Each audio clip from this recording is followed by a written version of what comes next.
The dust has now settled and we can have a quick chat about the hardware that arrived at WWDC, or at least the stuff that we've had a glimpse of. Plus, you had questions and we'll be addressing them later in the show. Don't worry, we will come to Vision Pro, the headline act, but first, the Mac. WWDC this year was less of a 2-hour marathon and more of a 2-hour sprint, starting with the MacBook Air 15-inch. It does slightly disappointingly come with the M2, but the larger display makes the bezels look even thinner in comparison to the 13.6-inch version, and it gains a couple of extra speakers too. The headline, though, might be the price.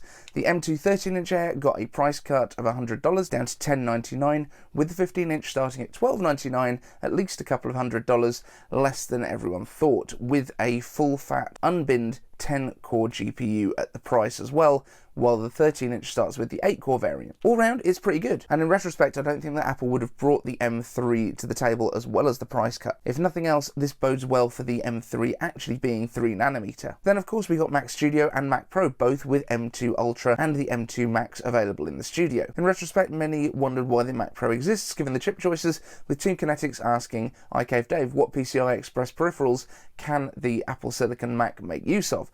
And are a bunch of empty PCIe slots worth $3,000. Now, I even started writing this ready to argue that the Mac Pro started out with the unbinned M2 Ultra, so the price difference would have been $1,000 less, but no, it turns out that even the high-end Mac Pros start with the binned SoCs. Same unified memory, same core count, same storage. The Mac Pro comes bundled with the dark mode Magic Mouse, or Magic Trackpad, and a Magic Keyboard, with Touch ID as well, so I guess that's the best part of $300 if you buy them separately. You do also get a bunch more Thunderbolt ports and of course internal PCIe expansion across all of those slots. And what you're paying for really is the opportunity cost here. If you're a recording studio who wants to hook up a bunch of instruments with mixers and maybe more fast storage down the line, that $3K upfront is probably not a huge concern. And the Mac Pro this time tops out at $12K, not $50K like the last one. And the media engine built into every M2 Ultra has the performance of 7 afterburner cards, which were $2,000 each, so that's a $14K saving right there in terms of performance. For those PCIe slots, you can't put graphics cards in there. This is for storage, it's for networking, it's for I/O. That's basically what you get to do. And the Mac Pro, however, doesn't even get a SD card slot, what the Studio does. It's a little bit weird, but you do have plenty of room to add an SD card, I guess. And wheels. You can only put wheels, which are $400 on the Mac Pro, not on the Studio. But if you really, really want wheels, I built some for my Mac Mini a little while ago, which also added RGB lighting, which you can't get on the Pro. Apple won't sell you one, but I can fix you up for just $300. Slide into my DMs. Also, I asked for your guesses, but no one nailed the name of macOS. We had Santa Cruz, Redwood, and Sequoia suggested. It was Sonoma, wine country. And I'll place my bet that next year it could be Napa or Napa Valley. Put my cards on the table right now. And yes, Project 91 is in fact running Sonoma. So let me know what you want me to play with on there. Now, before we move on to the star of the show, Apple Vision Pro, I am aiming to be at the Apple Battersea store opening this Thursday.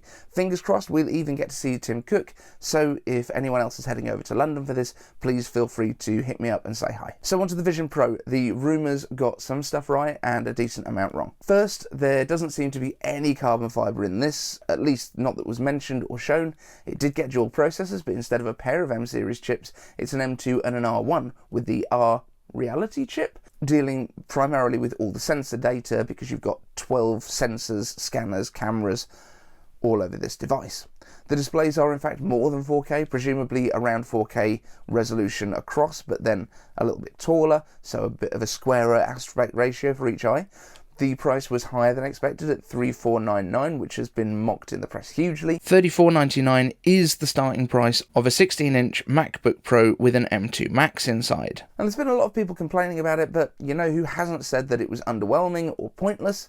The people that put it on their heads. The reviews from people that actually got time to use the device have been overwhelmingly positive. The pass-through, being both stereoscopic and full colour with minimal latency, has widely been praised. It's stopped people feeling motion sick using this thing, which is a massive issue with a lot of headsets. The array of external sensors and the eye tracking make using the device nothing short of magical, according to Marques Brownlee. However, people have got concerns. For example, Team Kinetics has asked, IK Vance's thoughts on the Vision Pro. The internet seems somewhat divided. I think the technology is amazing, but the proposed use cases border on creepy. Is this because I'm an old man looking at Vision Pro in the same way that my grandparents see smartphones and social media? And I don't think it's quite that, but I do see the concerns. But we haven't seen everything that these things will do yet, and of course, until we're closer to iPhone or iPad pricing, it's not going to be something that most households have one of, let alone one per person. I think part of the reason people are concerned is the isolation of this. Now, Apple only ever showed one person wearing these at a time, normally alone. There was the slightly weird dad who'd worn it to his kid's birthday party. We all know the dad that has to play with the toys. Now here's the thing though, we know that some of the sensors on the headset can be used without wearing it, for example when you create your FaceTime avatar during setup. So if you want to capture a scene in 3D for a video memory, perhaps you could actually set it down and trigger the recording from your iPhone. That way you could capture the whole family entering the living room, including you on Christmas morning, capturing your kids' first reactions before you're even in the room. Sounds pretty magical. And in terms of watching content alone, SharePlay seems to be the perfect way to virtually enjoy a TV show or a movie with someone else wherever they are. Again, it feels like the kind of most Apple way of using this thing. Why didn't we see multiple people wearing the headset together at the WWDC keynote? Maybe Apple only had one to film with. They'd have engineering samples for testing, but they don't have to look right, they just have to work. That might actually be the limitation here. But let me know your thoughts on the use cases. I think it's going to be massively different, and remember they've got another 6 months to work on stuff. They've got developers who will be receiving these next month in July, so there is going to be more information creeping out, although I'm sure they will be NDA'd up to the hilt. But we're going to find out more. We're going to find out what other developers are going to do with it when it actually arrives in January. They may well have done modifications to the software. They'll have more to play with. And although this is not going to sell in huge numbers, the fact that it's called the Vision Pro means there is probably going to be a non-Pro version coming too, which will be cheaper. Mark Gurman started talking about this. They keep saying, like, Vision 1. Why would they call it that? Surely Vision Air or Vision? That makes more sense to me. Now we've got a couple of questions to wrap up with before we finish off.